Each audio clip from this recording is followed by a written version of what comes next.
What's going on, you guys? It's your girl Candace here from Swipes and Giggles, here to give you the 411 on online dating and a little bit more. And you know me, it's your girl Candy. And we are here with Insecure Review Recap, Season 4, final episode 10 of Insecure. So this has, first of all, let me just give a big thank you to everyone who has watched my recaps, everyone who has subscribed to my channel from watching my recaps, all the likes, all the comments and discussions that we've had.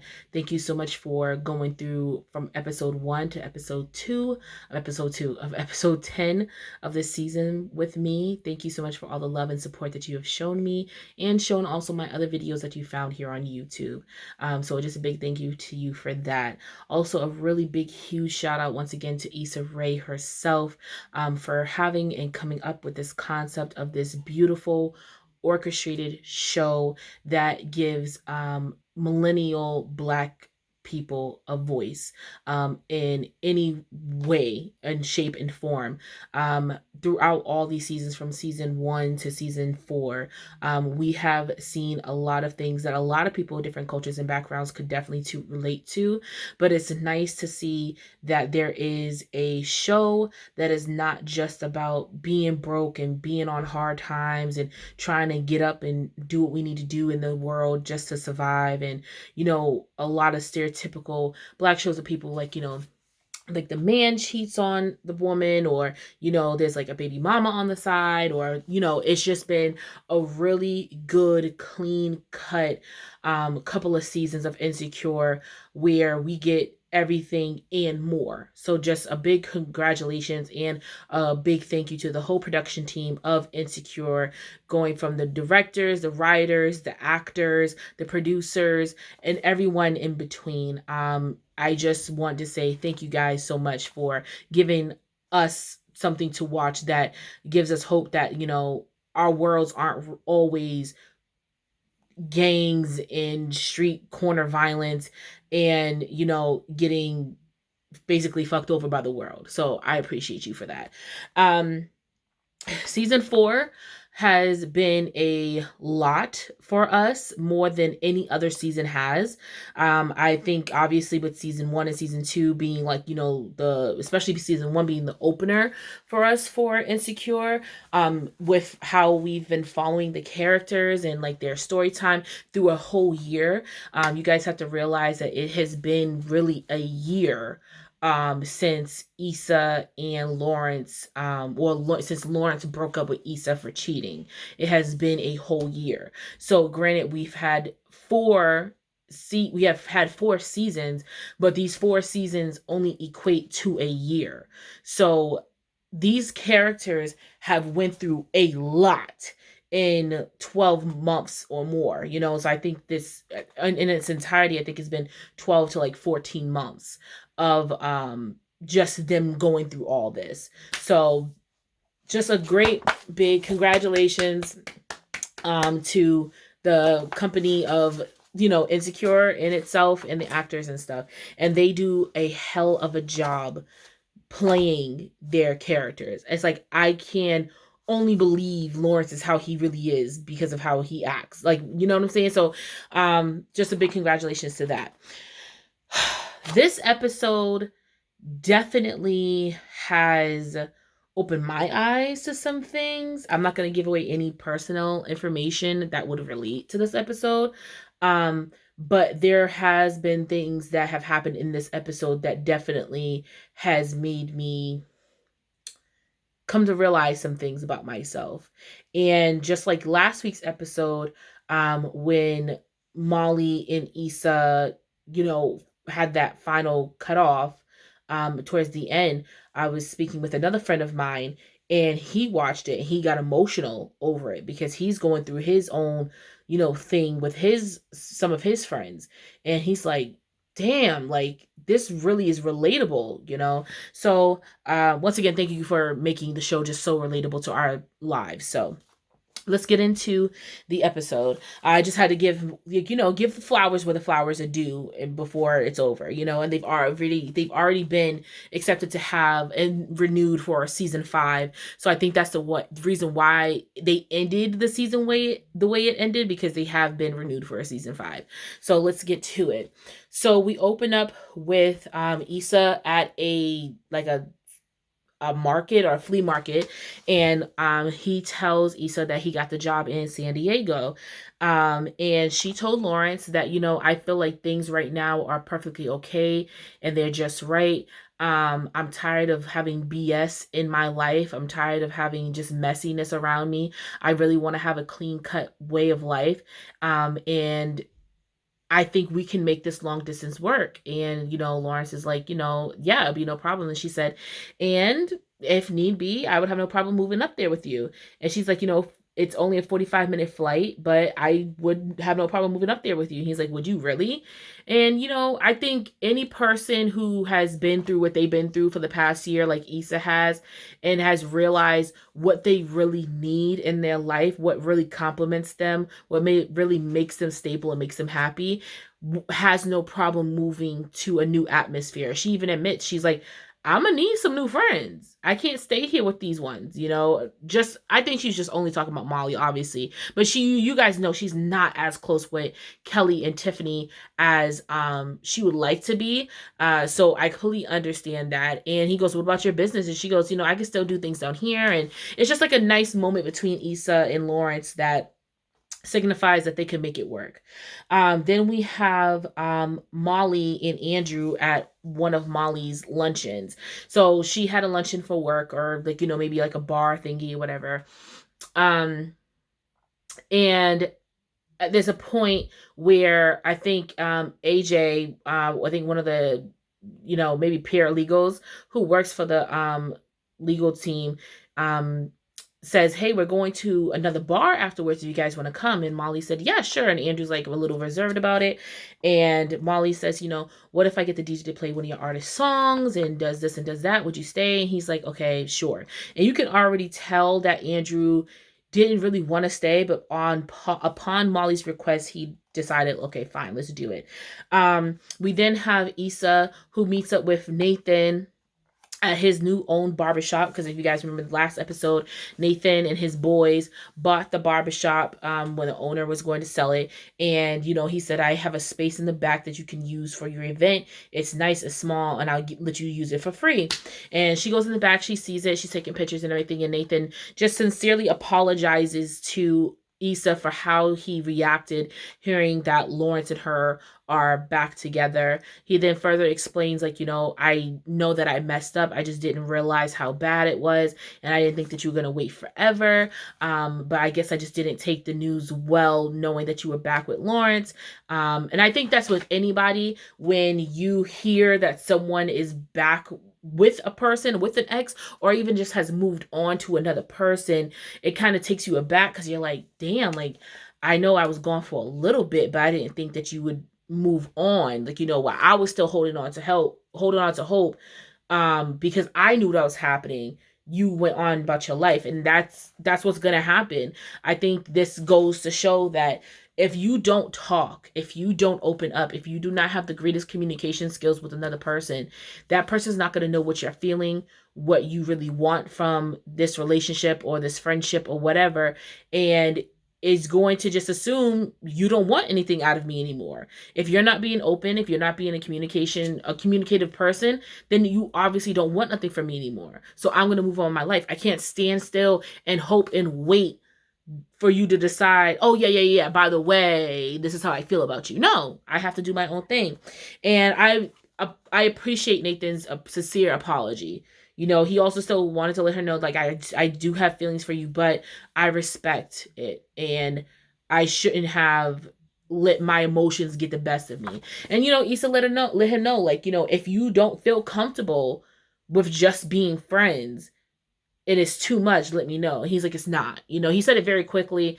And as we seen in the last episode, he said, I need good people around me. I need great people. And you happen to be one of them, Issa. So I'm happy that Nathan and Issa ended on a great note and are still going to try to be best friends. We don't know what's going to happen in season 5, but try to still remain really good friends. So then we get back to Andrew and Molly coming back after the luncheon. Typically we usually don't see how do you say this? We don't see an Insecure continual things happen. For example, if it's like a one scene, like what is it called? Coachella. That's like a one scene. Granted, there's many things happening, but it's a one place, one action, one scene.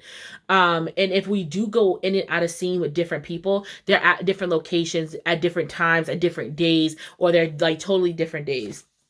With this is the first time, to my knowledge, that we've seen Insecure cut away to another place, and then when they came back, the actors were coming from the same place they were at beforehand. But that's just me, though. Maybe it has happened. I just haven't noticed. But anyway, Andrew and Molly come back from Molly's work luncheon, and they go back to Molly's place. He says, I'm going to sit down and watch a marathon of looking or missing Latoya, or looking for Latoya. And he's like, I'm not going to do any spoilers or anything like that. And she's like, you know what? I'm just going to actually lay down and, just get some rest because I'm really tired. He's like, okay, well, I'll just watch while you sleep. And she goes, oh no, you better not watch it without me. Because you know how some couples are, or some friends are, like, they don't want you to watch a show without them. They want to be caught up just as much as you. And he's like, of course you want to. Everything's on your schedule. And Molly said, I'm sorry, what was that you came out your mouth and said? And then it happened. Okay, so you guys have seen my recap since episode 1 of this season, and I've told you time and time again, Andrew has this animosity or this anger or passive aggressiveness with Molly. He has this kind of thing where he swallows his words, he swallows his pride, he doesn't unleash what he's really feeling, because it's either he doesn't know how to, or Molly just is always so powerful and overpowering with her own emotions, that it seems like he's just not able to get in a word edgewise with her. So he just lets everything sit and sit and sit and sit. And these past couple episodes, since the argument at Issa's block party, you can tell he hasn't been feeling Molly like that. In this little argumentative scene, he says to her, well, no, that's later on. Let me not rush the scene.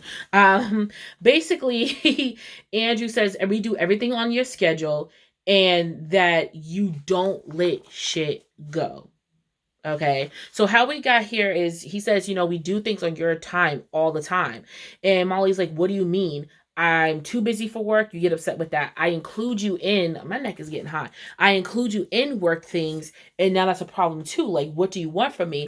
And he's just like, you never like just let things go fully. Like, it's everything has to be on your time, on your dime, on this, that, and the third. And he's like, that's not fair. And she's like, what are you talking about right now? And he basically just goes in. He's like, the shit with my brother, like, he invited us to a game and you didn't come. And she's just like, because he was rude and dismissive of my feelings. Why are you still stuck on that? I thought we moved past it. He goes, it's not the fact of me moving past it. It's the fact that you don't look at things from other people's way. And he brought up something else. I think he brought up the Issa situation. And he goes, and then he's like, and then when we were at your work event, I wanted to leave. But if it was vice versa and I wanted to stay, you would have made it a problem. But because it's you that wanted to stay, then I have to go along with it. And she's like, what is this coming from? And then her phone just starts ringing and ringing and ringing and ringing. And he's like, you don't ever let shit go. Like, you never let anything go. Like, anything that has happened in the past, you hold on to it and you harbor with it. And she's like, I let stuff go all the time. And then she finally picks up the phone, and it's an emergency call from Kelly. She rushes over to Derek and Tiffany's place, and Issa's already there with Kelly. And Derek is trying to find out where Tiffany is. So basically and this is what I love about this. Insecure HBO, their Instagram, they put up on their IG page, you know, what are you hoping to see? Like, I guess like for the end of the season or whatever. And I said, I hope we get something out of Tiffany's postpartum depression. And boom, here it is for me, Candace, smack dab. Thank you, sis. Thank you. So if you guys don't remember, when Tiffany first had the baby, she looked like any regular mom who just had a baby. You know, she's a mess, hair half up, half down, no makeup on. She's a little disheveled. She's tired. She's groggy, but you know, she's loving the baby and everything like that. But when she was talking about how the doctor wasn't taking care of her, and then she ended up having a blood clot, you could tell like she was a little like she just felt like ugh with that. When she was on the couch with the girls and she's like, I just want to have a drink, I just want to go out, I just want to do something, you can tell with that too. Not saying that most moms don't go through that, they want to break, they want to do something with their friends, but there's like certain clues when it comes to a female who's suffering from postpartum depression that they're not handling having a baby too well. And then when they went to I think it was the block party. Yeah, so when it was the block party, Tiffany I'm sorry, my brain. When they went to the block party, Derek got a call about the babysitter with the baby, and that the baby was, you know, crying a lot. And she's like, can you just go take care of it and let me just stay here and have fun? So he went on about it, and Tiffany was just like, you know, I just want to have a drink. And she caught up with them all, and, you know, they went and they drunk and they had their fun and everything like that. It just kind of like goes to show you that these are slight little moments that most people might not pay attention to, but when it comes in full circle, it's a lot. And I think her not caring about the baby nonstop crying was probably a very high alarm, but I guess Derek was probably in the moment and just didn't realize. But they go and look for her. And he said that she went to go check into a hotel. She just needed 24 hours just to herself. And that was at 10 o'clock this morning. He hadn't heard from her since. They ended up going to a particular restaurant or hotel place that she went to. And they checked in at the bar at the restaurant. And she had like 4 or 5 margaritas. And she went and got into a Lyft. And they was like, okay, well, what Lyft would she go to? And so she got in a Lyft, and then she went to this restaurant. For whatever reason, they remembered the restaurant like for, I don't know. I remember the season and then the episode. It just wasn't that significant to me. But anyway, they go to the restaurant where she had went and ate, and they asked her like, you know, well, can we see the security cameras? We have to see the security camera where she went next. They looked, and she went on a bus, a public bus. And y'all know Tiffany's very bougie, so her and a bus don't make sense. So they went on the same line bus to see what hotels were nearby that she would have checked into. And then we have a scene that happens on the bus. Derek, you know, starts confessing, saying, I thought I seen the signs. I thought she was doing better. I thought she was okay. I thought she was being happier, but I feel like I didn't do enough, you know. And Molly and Issa both comfort him in saying, you know, sometimes people just change and you don't realize the change is happening. Sometimes people go through things and others don't realize what they're going through. And Issa and Molly, as they're giving this advice, are giving glances back and forth to each other.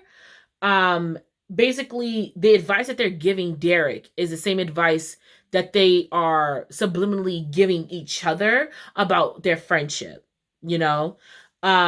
So Kelly's on the phone and minding her business. A white man next to her says, psst, boop, boop, boop, boop, psst. He's like, I swear my inner black woman and you look exactly the same. And he's just like, and she's just like, well, my outer black woman is gonna tell you to shut the fuck up, okay? Because she's on the phone, okay? She's minding her business on the phone. So finally he goes, oh, excuse me, everybody, let's be quiet because she's on the phone. She's minding her business.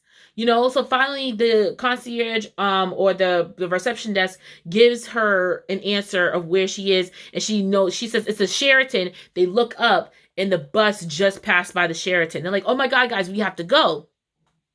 So they get to the bus, and then there's the black guy who drives the bus, and they're like, can you please let us off? It's an emergency. He's like, I'm not talking to you till you get behind the yellow line. I hate them motherfuckers. Okay, if I tell you I have to get off the bus right now, it's an emergency, I don't care what you're doing. Let me off the bus. I know there's rules and regulations, but I'm telling you it's an emergency, if I was a regular bus rider, then I'm going to just sit there and ride the bus. But if I'm telling you it's an emergency, let me off the bus. I might have to pee myself. You know what I'm saying? Now you want me to pee on the bus? Is that what you want me to do?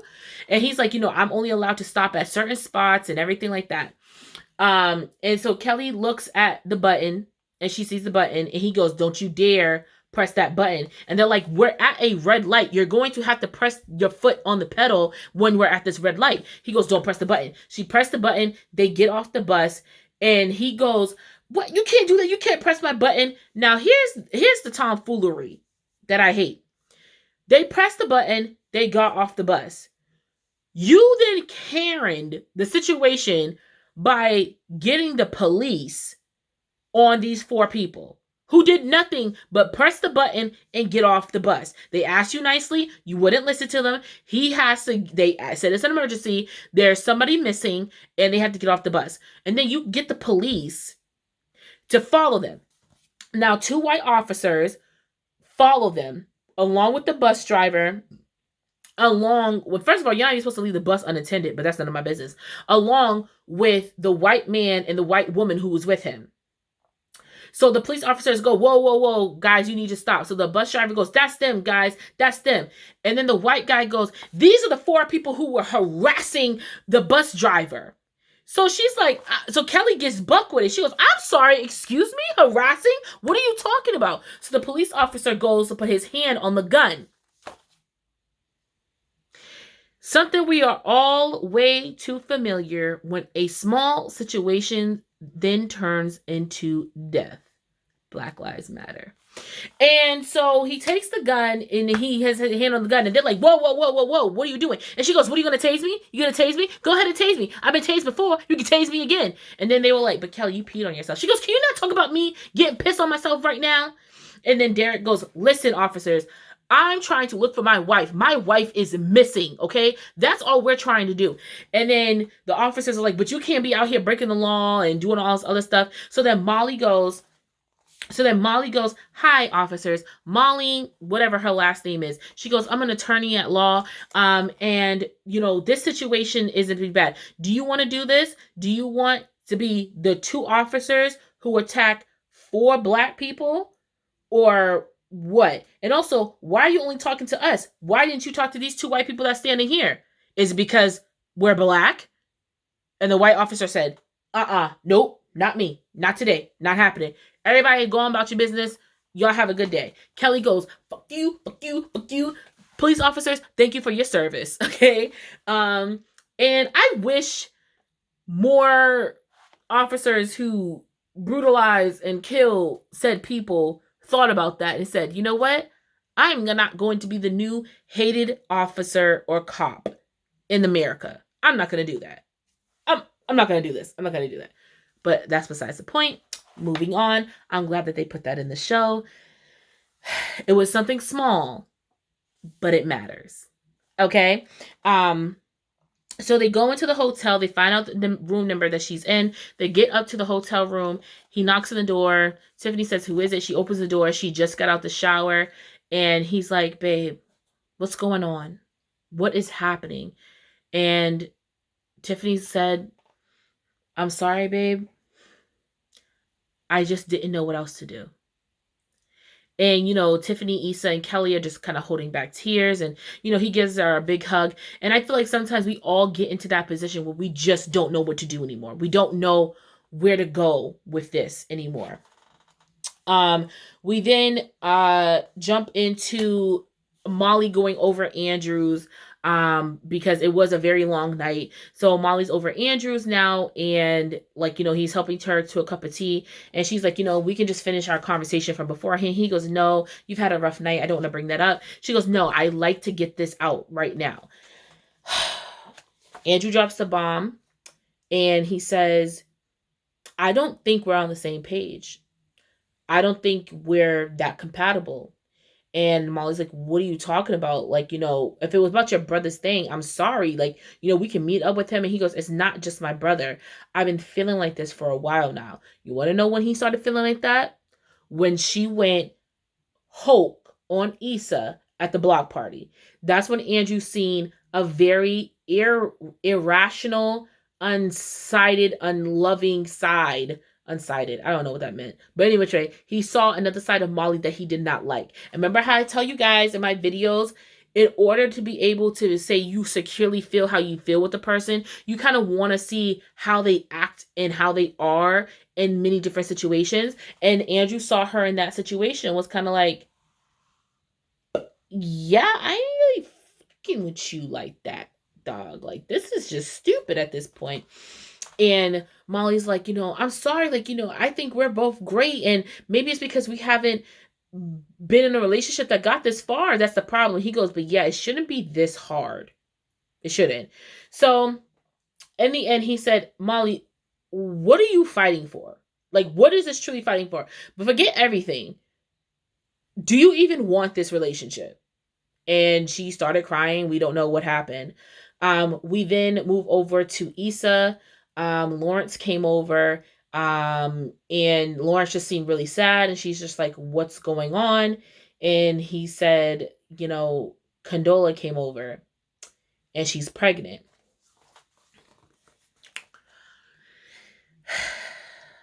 Condola's pregnant. And what's crazy is somebody already foreseen this in the comments of the Insecure Instagram page. He said, yo, I think Lawrence is going to get Condola pregnant. So if you guys remember, the only knowingly time that Condola and Lawrence had sex was after Issa's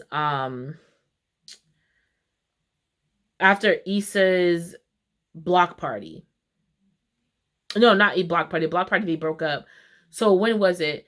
After Issa's sponsored event, that's when Condola had sex with Lawrence. So at this point in time, she could be just ending her third trimester and starting her fourth month. She could be. Okay. And she probably didn't notice until now. Some people don't notice their whole entire first trimester that they're pregnant. But like I said, it could have been between the end of October to Thanksgiving whenever they had sex. You don't know. We definitely know they didn't have sex after the argument because the argument happened on Thanksgiving. So between middle of October and November, Condola got pregnant. And now this is kind of like the end of January, beginning of February for them. So, Condola's pregnant, guys. Condola's pregnant. And basically what Lawrence, they did a back and forth between Lawrence and Issa and Lawrence and Condola. Basically, Condola said that she wanted to keep this baby this time. She wasn't ready with her and Mark. Because Lawrence had asked her, why would you want to keep it? And so we know that Condola was pregnant when she was married with her ex-husband and had an abortion. And she wasn't ready at that time. And now she feels like she's ready. And she also says that you can be as involved with this baby as you want to be. I'm not going to put any pressure on you because I want this. But you can be involved as much as you want to be. Basically, she's giving Lawrence an out. If you don't want to be included in the baby's life, if you don't want to be around, that's cool. That's fine. You're the scum of the earth for doing it, but that's fine. But also, if you just want to be around the baby just to have to be around the baby, that's fine too. But if you want to be a full-blown dad mode, that's cool too. Issa, hearing this, obviously doesn't take it too well.